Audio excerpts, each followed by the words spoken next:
सबके साथ देते थे कि आप एक रोटी कम खाएं। बाबा साहब ने कहा था कि आप एक रोटी कम खाएं, थोड़ा कपड़ा कम ही पहने, यानी जो 4-5 हम रोज 2-3 दिन 4 दिन में पहन लेते हैं उसे कम कर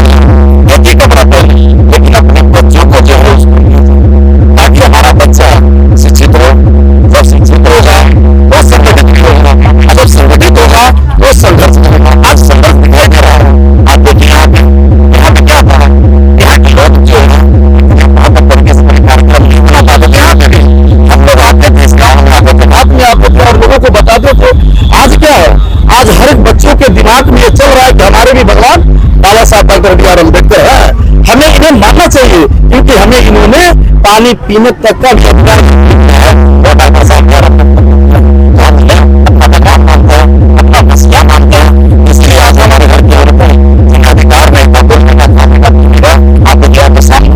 ये सभी को पानी पिलाने का काम कर रही है। वो ये संघर्ष है, ये हमारे महापुरुषों का त्याग है, ये तपस्या है, तब जाके आज हम लोग यहाँ हैं। अभी अच्छा और ये जितना भी कहा जाए उतना कम है कि इतना अच्छा कार्यक्रम है आप लोगों को। खास करके देखिए हमारे पास मौर्या जी बैठे हैं और अशोक धम विजयदशमी मनाई जा रही है, जो कि 2 तारीख होती है। मैं बता रहा हूँ आपको 2 तारीख, लेकिन यहाँ के लोगों ने पूरा कहा कि अगर 2 तारीख हम लोग मनाएंगे तो साथ हम लोग हैं हर जगह हमारे गाँव में हर शहरों में विजयदशमी मनाएंगे। और 14 तारीख को जो है बाबा साहब ने इस धर्म को छोड़ा था और हम बहुत धर्म को बनाया था। और यहाँ पे जो है हम लोग ये सारे लोग जो है जिन्हें हम लोग ऐसे कहना चाहते हैं वो इकट्ठा ज्यादा से ज्यादा लोग हो और एक मंच के माध्यम से सबको बताया जाए कि बाबा साहब डॉक्टर बी आर अम्बेडकर ने और काफी पहले अशोक सम्राट ने जो है भारत को बौद्ध में किया था। यही हमारा संदेश है कि आने वाले समय में हमारे जो युवा पीढ़ी है वो बाबा साहब के बारे में और संघर्षों के बारे में। और मेरा सबसे पहला जो बाबा साहब का जो दिया हुआ हथियार है कि शिक्षित बने, उस पर ज्यादा हमारे युवाओं को जोड़ना चाहिए और युवाओं को भी अपने गांव में जाकर बताना चाहिए। उन बच्चों को जो छोटे छोटे बच्चे जो पढ़ नहीं पा रहे हैं उनके गार्जियन को बताना चाहिए कि आप लोग सभी कामों को छोड़ के पहले उन लोगों को पढ़ाना। वैसे ये बात है कि ग्राम सभा में जो लोग जो पढ़ने वाले हैं, बच्चे पढ़ना चाहते हैं, शिक्षक नहीं है, तो कैसे पढ़ाएंगे आप?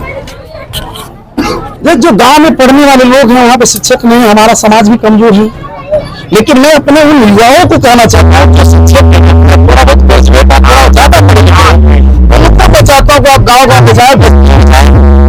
नहीं पा रहे हैं उनको आप 1 घंटा 2 घंटा का जो समय होता है उन लोगों में सहमत हो और उन्हें शिक्षा को महत्व बताया और पढ़ाने का काम तब जाके समाज ये चीज होना चाहिए। ये चीज बेदौली से जो है लगभग हम हजारों की संख्या में लोगों को जोड़ने का भी हम काम कर रहे हैं और 100 गाँव में जाकर इस चीज को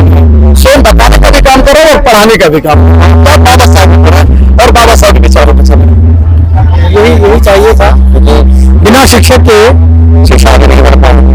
हम संस्था खड़ी करेंगे तो अच्छी क्वालिटी शिक्षक भी चाहिए और हमें खास करके वो अपने समाज के हों।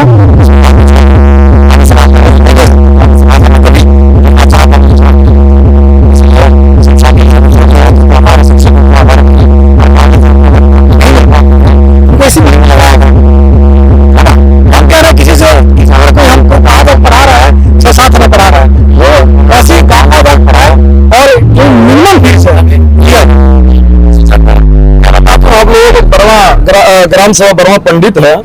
वहाँ पे मैं लगातार लगभग 5 सालों से मैं संघर्ष कर रहा हूँ और वहाँ के बरवा पंडित के कुछ युवा साथी और वहाँ के अध्यक्ष भी आए हुए हैं। वहाँ पे एक ऐसा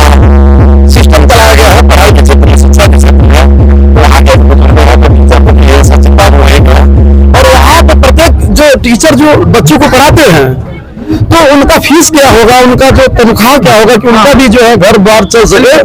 तो लोगों से हम लोगों ने कहा कि जो बच्चा पढ़ता है उसे 1 रुपया आप अपने बच्चों को लेकर के स्कूल में आप भेजें। तो वहाँ के बच्चे जो 1 रुपया लेकर स्कूल में जाते हैं, अगर 60 बच्चे जाते हैं तो 60 रुपया रोज उस टीचर के पास पहुँचता है। तो उससे क्या होता है कि बच्चा हमारा पढ़ भी लेता है और जो इनकम जो आती है जो 60 रुपए की, उससे उनका जो है नून तेल पानी भी चल जाता है और जो गार्जियन है जो 1 रुपया देकर भेजता है उसे एहसास भी नहीं होता कि मेरा बच्चा उससे उसका शिक्षा जो आगे बढ़ रहा है। जहाँ पे हमारा जो मकसद है जो बाबा साहब ने कहा अपने बच्चों को बनाना है, हमें अच्छा लगा कई जगह हमारा जो संघर्ष है वो दिखाई दे रहा है।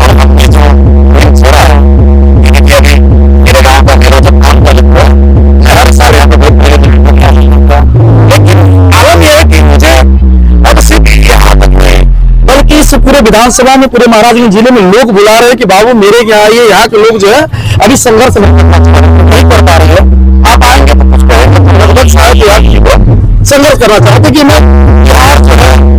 हम एक नंबर में गया था, अपनी टीम के साथ गया था, वहां पे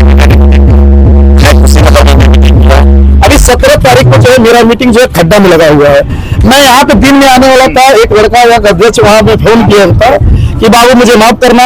हम सिर्फ आप लोगों से सहयोग लेने आ पाएंगे और मीटिंग मेरा जो है बहुत दूर दूर तक लग रहा है। तो अभी आलम है कि मैं अपने समाज के बीच में यही जाकर कहता हूँ कि आप लोग शिक्षा को ज्यादा जोर दें, और औरतों को भी खास करके मैं कह रहा हूँ कि जो हमारे समाज की औरतें हैं वो खासकर अपने बच्चों पे जितने भी अंधविश्वास हैं उन अंधविश्वासों से आप दूर हो गए, और जो अंधविश्वास में पैसा डालते हैं उस अंधविश्वास का पैसा बचा करके अपने बच्चों को हॉस्टल और स्कूल में पढ़ाई करने के लिए आप स्कूल भेजें, क्योंकि जब वो बच्चा जब आएगा तो